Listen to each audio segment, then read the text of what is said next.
Hi guys! Hello! This is for Taurus. Taurus, welcome dito sa aking channel. Kapalaran 888. Welcome! Alamin natin kung anong messages, vibration, gabay, energy para sa lahat ng Taurus. This is general reading, so pwede kang makaresonate. Please connect your intuition. Sa lahat ng baraha na lumalabas dito sa aking channel or sa aking reading para sa iyo, Taurus. Okay, so first card mo dito is Ace of this. Ace of this is Ace of Pentacles. Okay, Ace of Pentacles. Okay, next card natin is Three of Cups, Taurus. Wow. Para kang Virgo tsaka Capricorn na sobrang blessings ang darating sa buhay nyo. At ang first two cards mo na to, ang sinasabi ng baraha dito is, there's a new beginnings, there's a new job, bagong trabaho, bagong negosyo, bagong source ng pera, bagong kaibigan, bagong lugar, bagong plano, bagong goals sa buhay, health, good health, sobrang strength, sobrang strong ka, lalo na sa usaping pera. Because of this new beginnings, Taurus, dahil sa magsisimula sa'yo, possible na mag-celebrate ka. It's either nasa trabaho ka na or may nakapirma ka na ng kontrata, posibleng makatanggap ka ng mga additional offers like salary increase and higher position, parang ganon. And there's a celebration because of success. Okay? Meron din dito na Taurus na posibleng ikaw ay nakapirma ng kontrata, may visa ka na, and ready ka na to fly outside the Philippines, kung saan ka man papunta. So, meron ditong despedida party na posibleng maganap. Or there's a party,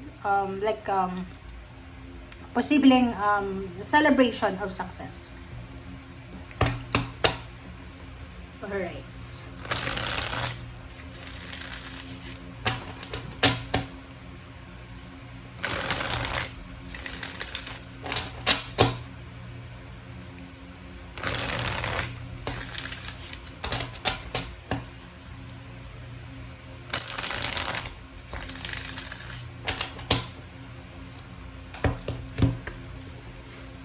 Okay. First card natin is Page of Water. Page of Water.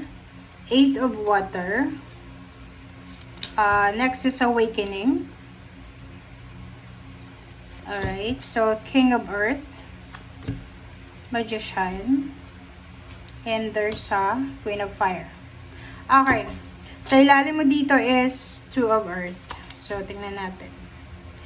Para ito sa mga Taurus, ang sinasabi ng baraha sa'yo na maybe marami kang pinagdaanan or kahit ngayon dumadaan ka sa financial na pagsubok. Yung parang kahit may trabaho ka, hindi pa rin balanse yung pera. Kahit may trabaho ka, yung parang scarcity pa rin. Like namumroblema ka pa rin sa pera.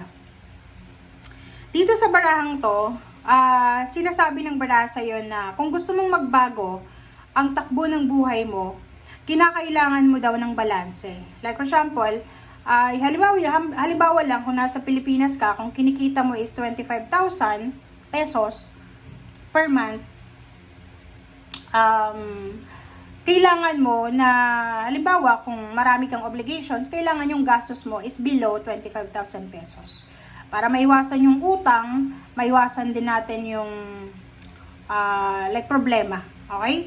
Pero sa panahon ngayon, sobrang hirap na ng buhay. So, nakikita ko sa'yo dito na mag-struggle ka pa rin sa pagbabalanse.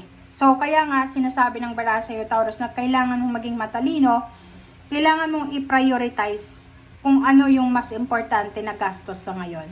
Okay? Hindi ibig sabihin may trabaho tayo, may sweldo tayo, kailangan natin na mamuhay ng sobra-sobra. Okay? Kasi ikaw din naman ang mahihirapan yan sa bandang huli.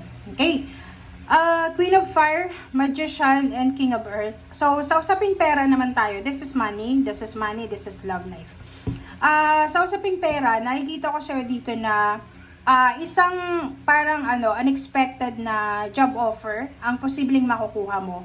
Or isang unexpected na financial inflow ang posibleng darating sa'yo. Ang sinasabi ng baraha dito na, for example lang ha, example lang siya. Halimbawa lang na may mga iba sa inyo na may trabaho na kayo. Like may trabaho ka na, tapos possible na weekends or yung mga day off nyo, mayroon pa kayong ginagawa na parang mga sidelines, parang ganon. So, nakikita ko sa inyo dito na posibleng magiging successful ka talaga because napakasipag mo, Taurus. Okay? Kung marami kang financial problems ngayon, huwag kang mag-alala kasi magiging libre ka na. Magkakaroon ka ng freedom dyan. Yung may mga utang, possible na unti-unti yung mababayaran yung mga utang nyo. Ihanda mo daw yung sarili mo, Taurus, kasi mamamanifest mo, makukuha mo yung lahat ng manifestation or yung successful na plan or goals mo sa buhay. Okay? Next card natin is Page of Water and Eight of Water in Awakening, number 12. Sinasabi dito sa'yo, Taurus ng barahan na if you have parang someone na like for example, in a relationship ka ba? In a relationship ka, pero kakapasok mo pa lang sa trabaho, parang ganun. Nakikita ko sa'yo dito na maraming opportunities and possibilities kayong dalawa.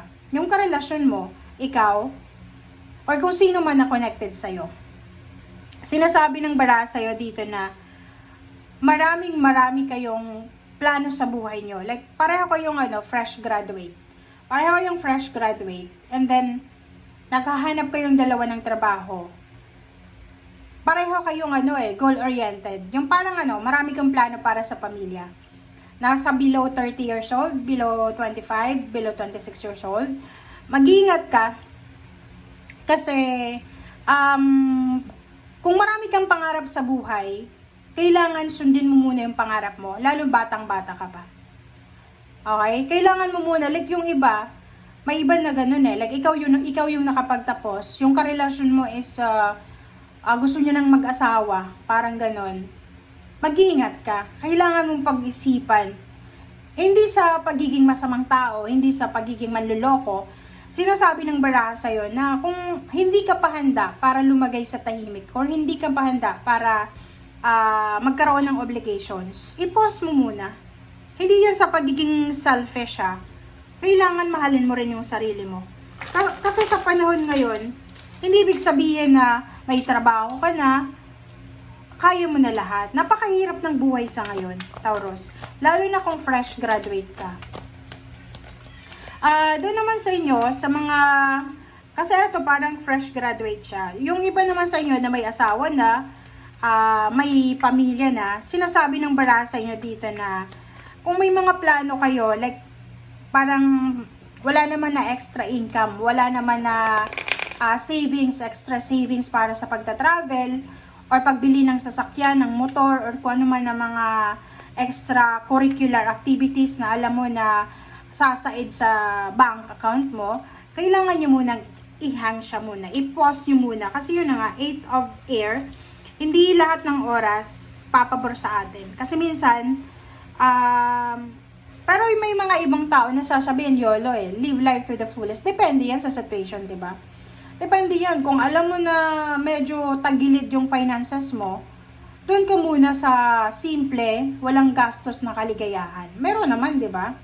Like, hindi natin kailangan mag-check-in sa isang hotel, sa isang parang resort, para makapag-enjoy. Pwede naman na sa dagat. Libre lang. Sa dagat, walang bayad yan di ba?